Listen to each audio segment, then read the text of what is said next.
आज है day 12 of learning basics of C plus plus in 20 days. और आज हम बात करने वाले हैं सी प्लस प्लस के एक पावरफुल कॉन्सेप्ट पॉइंटर्स के बारे में। सोचो एक वेरिएबल ए है जिसमें वैल्यू 10 है। अब अगर हम उस वेरिएबल का एड्रेस यानी उसकी लोकेशन इन मेमोरी लेना चाहें तो वो कैसे मिलेगी। अब यहाँ पर ये जो हमें int a is equal to 10 नजर आ रहा है, ये एक नॉर्मल वेरिएबल है। लेकिन ये इंट स्टार पी ये पॉइंटर वेरिएबल है जो इंट का एड्रेस स्टोर करेगा। और यहाँ पर ये जो P is equal to and a है, यहाँ पर एंड ए से ए का एड्रेस मिलता है और P में स्टोर होता है। यानी P अब उस जगह को पॉइंट करता है जहाँ A की वैल्यू पड़ी हुई है।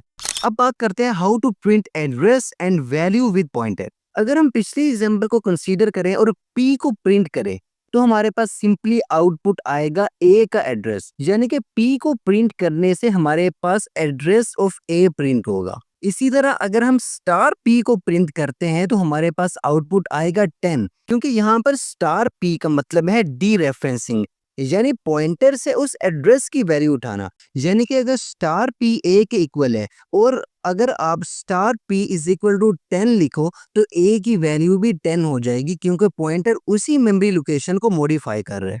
और अब सबसे जरूरी बात कि पॉइंटर्स का यूज क्या है। पॉइंटर्स एफिशिएंटली मेमोरी को कंट्रोल करता है, फंक्शन के अंदर वेरिएबल्स को डायरेक्टली मॉडिफाई करता है। इसी तरह पॉइंटर्स का यूज डायनामिक मेमोरी एलोकेशन में होता है और ये एक एडवांस टॉपिक है, हम आगे डिस्कस करेंगे। और इसके साथ ही अरेज और स्ट्रिंग्स के साथ स्ट्रॉन्ग रिलेशनशिप है पॉइंटर्स का। यानी पॉइंटर बिना वैल्यू के साथ काम करता है, वो एड्रेस पे काम करता है जो ज्यादा पावरफुल और फ्लेक्सिबल होता है।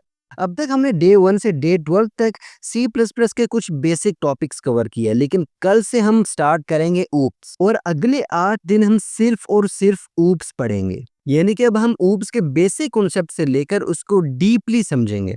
तो मिलते हैं नेक्स्ट वीडियो में, तब तक हैप्पी कोडिंग।